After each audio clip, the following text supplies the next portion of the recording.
Red alert! Red alert! Red alert! A call to attention of all ambitious sales and marketing professionals. What you are about to read will shock you beyond your wildest dream. Period.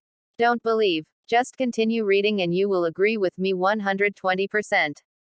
It's about a responsible squad unit has street to improve the badly kept cheap living quarters of the poor residents. To jumpstart, here is a preview on the this week's news. Below are the relevant facts and figures. Okay. In truth, the root of the housing problem arises from residents refusing to pay the maintenance fees for their upkeep of their own premises.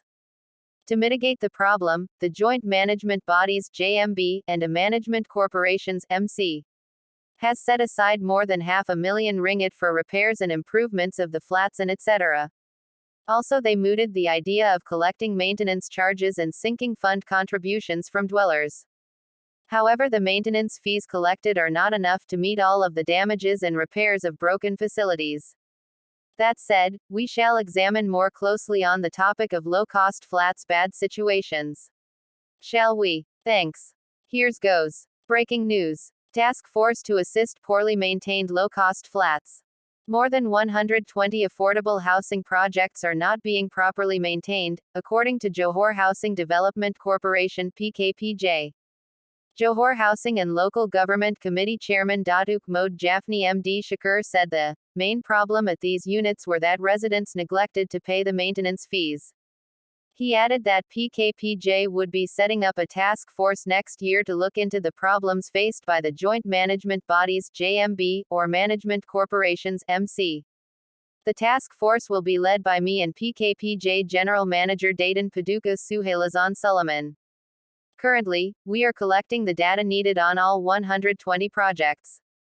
So far, I have visited 20 projects in person and found that 10 of them were in need of immediate aid, he said. Mohd Jafni added that all the flats were managed by either a JMB or MC, which comprise representatives that had been elected by the residents themselves to collect maintenance charges and sinking fund contributions. The state government only has jurisdiction over People's Housing Projects (PPR) and Rumah Sewa Kerajan (RSK), where there about 14,000 units are in Johor, he said.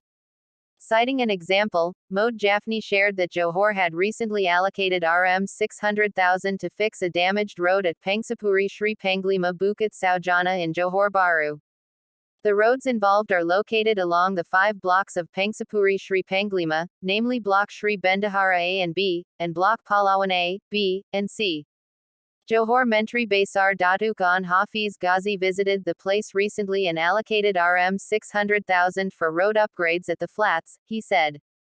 For Pangsapuri Sri Panglima, the MC only collected between 30% and 40% of the maintenance fees, which was not enough to cover all of the damage and repairs of broken facilities, including lifts. Mohd Jafni added that the monthly maintenance fee was about Rm 30 to Rm 40 per unit and there were 1,623 units at Pangsapuri Sri Panglima. Meanwhile, Pangsapuri Sri Panglima MC manager Norkarmila said that she was glad that the state government provided a solution to the residents' woes. It is good that the government shows the residents they are aware their responsibility. Our main concern right now is the sewage treatment plant, but An Hafiz Mohd Jafni have given their word that they will look into the matter, so we will wait on the progress of this issue, she said. Does that sound logic? I bet it does. By the way, this issue regarding hundreds of neglected low-cost flat is of utmost importance as the lower-income groups need to have a livable housing environment. Agree or not? At this juncture, it is the best time to sum up this week's newsletter concerning the poor maintenance of the low-cost flats being neglected and the team of concerned bodies to rectify the situation. Hence it must be noted again, that the cause of the poor housing situation came about because residents unwilling to pay the upkeep fees to maintain well their own premises.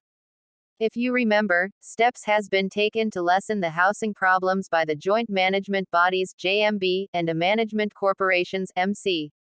They have to fork out more than $500,000 ringgit to rectify and improve the standards of the flats and etc. You may recollect they also initiated a proposal of collecting maintenance charges and sinking fund from dwellers. As said, the upkeep fees collected are insufficient to cover all of the damages and repairs of broken facilities. Believable. You can bet your last dollar or ringgit it is. Alright. Now that we fully understand the plight of the residents and their flats, we should render whatever help to lessen their burden. Are you game? I bet you are. As a parting gift to you, here is a wonderful quotation for you to ponder about. Alright. Here's goes. Now, one thing I tell everyone is learn about real estate. Repeat after me. Real estate provides the highest returns, the greatest values, and the least risk. By Armstrong Williams, he is an American political commentator, entrepreneur, author, and talk show host. End of quote. Source: extracted and modified from Open Printed Media. P.S. Although this is a lengthy sales and marketing property newsletter, yet we want to congratulate you for watching and reading this bulletin completely. Since you already read this news, therefore, you now deserve more forthcoming weekly free chapters of the book, How to Apply Sales After Sales Tips and Techniques for Greater Selling Success. Plus, we are eager to know which part of this sales and marketing property newsletter you learned most. Your feedbacks would help each other be more proficient and more professional. Remember, these sharings will continue in YouTube, Facebook, LinkedIn, and of course in our author, trainer, and consultant's email, josephsung@gmail.com.